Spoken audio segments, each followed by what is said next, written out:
Mumtaz Begum nursing institute, Diamond Harbour রোডের পাশে শিক্ষাবিদ ডক্টর আব্দুর রব মহাশয়ের পরিকল্পিত ও পরিচালিত নলেজ সিটির ঠিকানায়, যা ওয়েস্ট বেঙ্গল নার্সিং কাউন্সিলিং দ্বারা অনুমোদিত। 2024 থেকে 27 শিক্ষাবর্ষে বর্তমানে ভর্তি চলছে। সুযোগের অপেক্ষায় না থেকে শীঘ্রই নিজের আসনটি নিশ্চিত করুন। যোগাযোগ করুন এই নম্বরে 9007862348 অথবা 8274007004।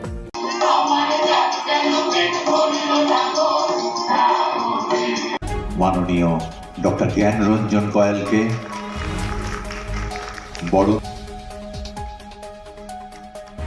ওনাকে বরণ করে নিচ্ছেন। আমরা গর্বিত, আমরা আনন্দ। সমস্ত শ্রদ্ধা নিবেদন করব এই বরণের মাধ্যমে। আমাদের এটাই ভালোবাসা। একজন গুণী মানুষ, কিন্তু নিজেকে লুকিয়ে রাখেন একদম। সাধারণত প্রত্যেক বছরই এই ডিসেম্বর মাসে এই আমাদের যে বার্ষিক অনুষ্ঠান যেটা হয়, সেটা আমরা অনুষ্ঠান করি। আমরা এই সময় আমাদের অনুষ্ঠানের বৈশিষ্ট্য কিন্তু হচ্ছে যে শুধুমাত্র লোককে মনোরঞ্জনের জন্য কিছু গান দেওয়া তা নয়, ওই গানের সঙ্গে সঙ্গে ওই গান সংক্রান্ত বিভিন্ন তথ্য আমরা চেষ্টা করি সর্বসাধারণের মধ্যে ওটা জানানোর জন্যে। সেটা রবীন্দ্রসঙ্গীতই হোক বা লোকসঙ্গীতই হোক বা পুরনো বাংলা গানই হোক, সেইটার যে তথ্য, সেই তথ্যগুলো আমরা দেবার চেষ্টা করি। এখানে আমরা কথাটা বললে বোধহয় ভুল হবে, কেননা এই সমস্ত কাজই করেন আমাদের প্রতিষ্ঠানের সভাপতি কাম আমাদের শিক্ষাগুরু শ্রী রামজীবন বন্দ্যোপাধ্যায় মহাশয়। তিনি সমস্ত তথ্য সংগ্রহ করেন, সেগুলোকে বিশ্লেষণ করেন, তার এর উপর গবেষণা করেন এবং তারপরে তিনি সেইগুলো লিখিত আকারে আমাদের দেন, যেটা আমরা আপনাদের সঙ্গে শেয়ার। একজন ভূবিজ্ঞানী হয়ে বিভিন্ন আর্টস সায়েন্স সেমিনারে হয়তো অতিথির আসন নিতে হয়েছে, কিন্তু আজ একটি সঙ্গীত অনুষ্ঠানের আসরে আমি প্রধান অতিথি। এটা আমার কাছে একটা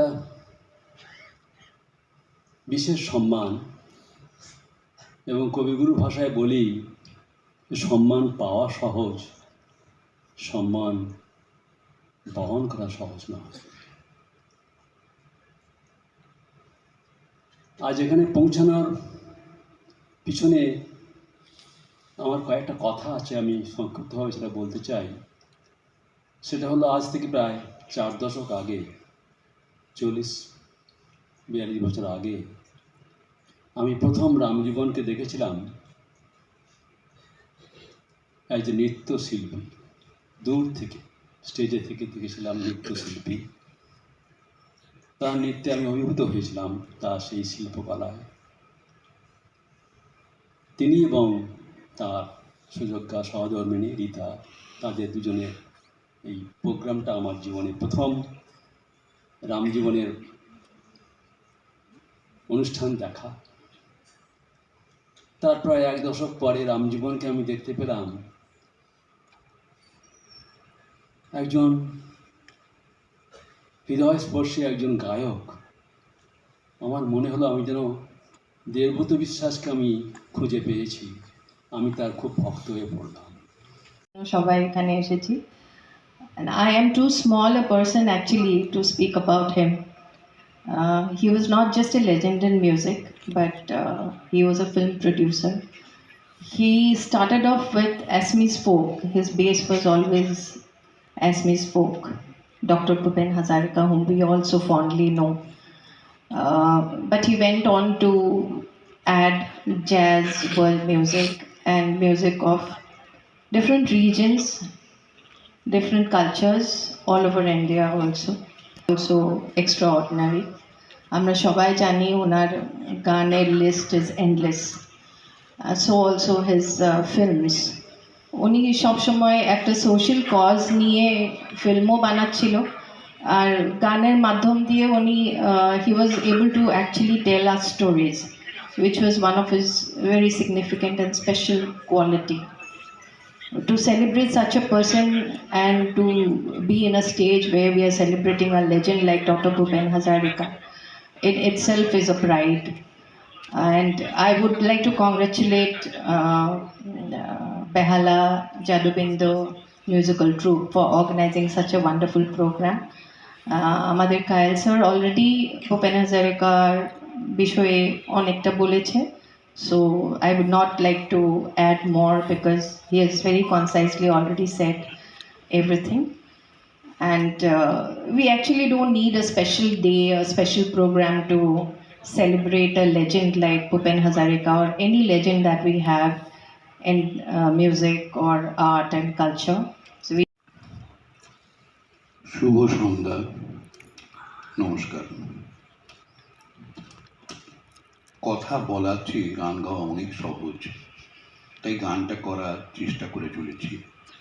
তবু শেখরবাবু যখন আদেশ করেছেন তার সম্মানে বলি, আমাদের জাদুবিন্দুর যা অনুষ্ঠান আপনারা বিগত বছরে দেখেছেন তাতে আমার কাজ থাকে শুধু গানের কোচিং করা।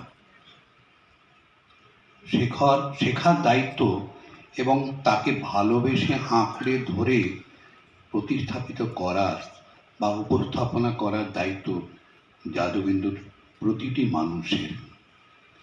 এরা প্রাণ ভরে গানকে ভালোবাসে, শ্রদ্ধা করে। তাই কোচিং করার সময় আমার রুদ্রমূর্তিকে সহ্য করে নেয়। বকুনি খেয়েও আমাকে সবাই খুব ভালোবাসে। সেটা ঈশ্বরের কৃপায় আমার জীবনের সবচেয়ে বড় পাওনা। আর জাদুবিন্দুর প্রতিটি শিল্পী শয়নে স্বপ্নে গান নিয়ে ভাবেন, আনন্দে ডুবে থাকেন। আসলে জাদুবিন্দুতে সবাই পোস্ট, নো ল্যাম্পপোস্ট। সারা বছর ধরে প্রতিটি শিল্পী সময় মেনে কঠোর অনুশাসনের মধ্যে অনুশীলনে মত্ত থাকে, আনন্দে থাকে, অপরকে আনন্দ দেয়। গান বা কোনো শিল্পই শেখানো যায় না, সঠিক পথের সন্ধান করে শিখে নিতে হয়। জাদুবিন্দু শিল্পীরা নিজেরা নিজেদের শিক্ষিত করে। আমার কোচিং করার সময়টুকু ছাড়া আমরা সবাই মনে করি we are on the same boat brother. জাদুবিন্দুর অতীতে প্রতিটি অনুষ্ঠানের সফলতার জন্য শুধু যে শিল্পীরা দায়ী তা নয়, গান যারা করেন না এমন সদস্যরাও সমভাবে কৃতিত্বের অধিকারী। আমি শিল্পীদের ক্ষেত্রে বলতে পারি, জাদুবিন্দুর কোচ শিল্পীদের নদীর ধার পর্যন্ত নিয়ে আসে, জলটা কিন্তু এনারা প্রাণের টানে শুষে নেয়। আর যে অনুষ্ঠান আপনারা দেখবেন তা যদি আপনাদের মুগ্ধ করে, তার ৭৫% কৃতিত্বের অধিকারী আমার শৈশবকালে বহুমুখী প্রতিভার অধিকারী বন্ধু শ্রী আলোক রায়ের। বন্ধু আমার পাশে থাকবে বলে অঙ্গীকার করার পর আমি অনুষ্ঠান করার সাহস দেখিয়েছিলাম। আশা করি আজকের অনুষ্ঠান আপনাদের মন ভরাবে, আনন্দ দেবে। অনুষ্ঠানের ভুল ত্রুটি যদি হয় আপনারা নিজ গুণে ক্ষমা করে নেবেন। সমালোচনা ফোনে বা হোয়াটসঅ্যাপে জানাবেন যাতে ভবিষ্যতে শুধরে নিতে পারি। শুভ হোক আজকের সন্ধ্যা।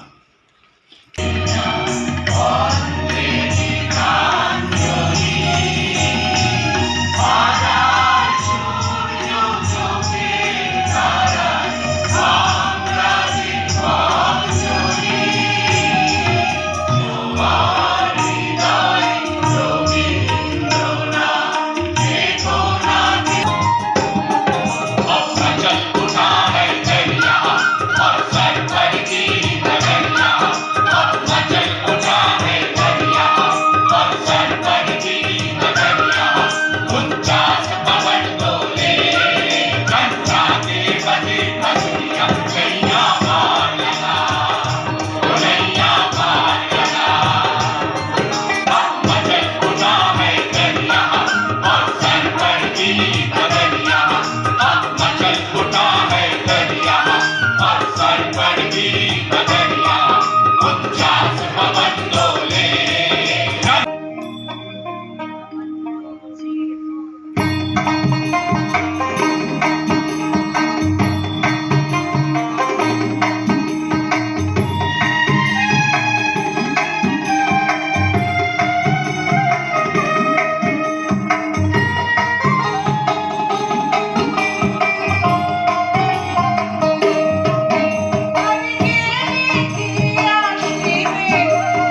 কখনো তো হই নাই ক্লান্ত।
কারণ আমরা ভূপেন হাজারিকার যারা 50 থেকে 60-এর বয়স ছুঁয়ে রেখে তারা ভূপেন হাজারিকাকে জানি, ভূপেন হাজারিকাকে চিনতাম, কিন্তু এখনকার জেনারেশন ভূপেন হাজারিকার সম্বন্ধে প্রায় কিছুই জানে না, অনেকটাই বিস্তৃত পায়। কারণ ভূপেন হাজারিকা বলতে আমরা রুদালি পর্যন্ত জেনেছি, কিন্তু তার জীবনী বা তার জীবনের যে সংঘাত এবং তার যে সংগ্রাম সেটা কিন্তু জানি না আমরা। সেই জন্যই ভূপেন হাজারিকার সঙ্গে একটা সময় আমি একটু জড়িত ছিলাম আর কি, যখন উনি কলকাতায় থাকতেন। তো সেই উপলক্ষে আমরা ভাবলাম যে ভূপেন হাজারিকা নিয়ে কোনো কাজ হয় না, এবং ভূপেন হাজারিকার গানের যে এত অনুবাদ হয়েছে, এত অনুবাদ বিভিন্ন ভাষায়, শুধু ভারতীয় ভাষা না, ভারতীয় ভাষা ছাড়াও বিদেশি ভাষা, জাপানে বা রাশিয়াতে, সেইগুলোকে নিয়ে আমরা একটা কোলাজ করেছি, একই গানের মধ্যে একই ভাষা যুক্ত করে সেগুলোকে আমরা একটা করে অনুষ্ঠান করছি, প্রায় 20টা গান। এবং তার গণসঙ্গীত, বিশেষ করে যে আইপিটিএ সমাজ যে গান বা লোকসঙ্গীত কীভাবে যুক্ত হয়েছে, লোকসঙ্গীতকে উনি কীভাবে, বিশেষ করে পূর্ব ভারতের লোকসঙ্গীতকে উনি কীভাবে যুক্ত করেছেন, সেইগুলো নিয়ে আমরা একটা অনুষ্ঠান করছি। কারণ মানুষ ভূপেন হাজারিকা আজও প্রাসঙ্গিক, মানুষের ভূপেন হাজারিকার সম্বন্ধে যে ধারণা সেটা কিন্তু নেই, এবং প্রত্যেকটা গান আমাদের গান, সমাজের গান। এই অনুষ্ঠানে কে কে উপস্থিত থাকছেন? আমাদের সমস্ত জাদুবিন্দু শিল্পীরা, তারা কিন্তু সেই অর্থে কেউ সাংগীতিক শিক্ষা নেই, আর তাদের সবাই প্রায় বরিষ্ঠ নাগরিক, তারা গান করে, আনন্দে গান করে, তারাই থাকবে এখানে। কোনো পার্টিকুলার মানে বড় শিল্পী, কেন বড় শিল্পী হলেই তো সেটা অন্যরকম হয়ে যায়। তো আমরা চাই যে আমরা যারা আনন্দে গান করি তারাই এই অনুষ্ঠানটা করব। হিন্দি, বাংলা সব রকম সমস্ত ভাষা, তো সমস্ত ভাষা থাকবে, ইংরেজি থাকবে, বিশেষ করে পল রবসনের গান যেটা, সেটা কিন্তু পল রবসনের গান। সেই পল রবসনের অরিজিনাল ভার্সনটা একজন আমেরিকাবাসীকে পেয়েছি আমরা, সেই আমেরিকার, তিনিও আসছেন, এসে অলরেডি গানটা করছেন আর কি। লাইভ হবে, টোটালটাই লাইভ হবে। কতক্ষণের প্রোগ্রামটা? মোটামুটি 2 ঘন্টা। আমরা 20টা গান বেছে নিয়েছি, তার বিভিন্ন সময়ের বিভিন্ন, অর্থাৎ সেই 20 বছর বয়স থেকে একদম 80 বছর বয়স পর্যন্ত। আমি এক যাযাবর, আমি এক যাযাবর, পৃথিবী আমাকে আপন করেছে, ভুলেছি নিজের ঘর। আমি এক যাযাবর, আমি এক যা যাবার। আপনার নাম? আমার নাম রামজীবন বন্দ্যোপাধ্যায়। আমি এমনিতে লোকসঙ্গীত এবং রবীন্দ্রসঙ্গীতের চর্চা করি। আর একটা সময় বললাম 80 দশক আমি কিছুদিন ভূপেন হাজরিকার সঙ্গে সঙ্গ করেছি, এটা আমার কৃতার্থক আমি। এবং আমি হেমাঙ্গ বিশ্বাসের ছাত্র, আর রবীন্দ্রভারতী থেকে রবীন্দ্রসঙ্গীত নিয়ে পারি। আমার গুরু হচ্ছেন সুচিত্রা মিত্র। জন্মদিন হোক বা বিবাহ, যে কোনো শুভ অনুষ্ঠানে ফটো ও ভিডিওগ্রাফি করাবেন ভাবছেন, অথবা প্রি ওয়েডিং এর ভিডিও করাবেন, তাহলে আজই যোগাযোগ করুন জুবিল্যান্ড ফটো অ্যান্ড ভিডিওগ্রাফিতে। এখানে উন্নত মানের ডিজিটাল ক্যানভেরা অ্যালবাম ডিজাইন ও প্রিন্ট করা হয়। এছাড়াও এইচডি কোয়ালিটির ভিডিও মিক্সিংও করা হয়।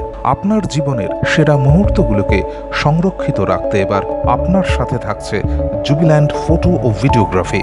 তাহলে আজই যোগাযোগ করুন এই নম্বরে 8910047261-এ।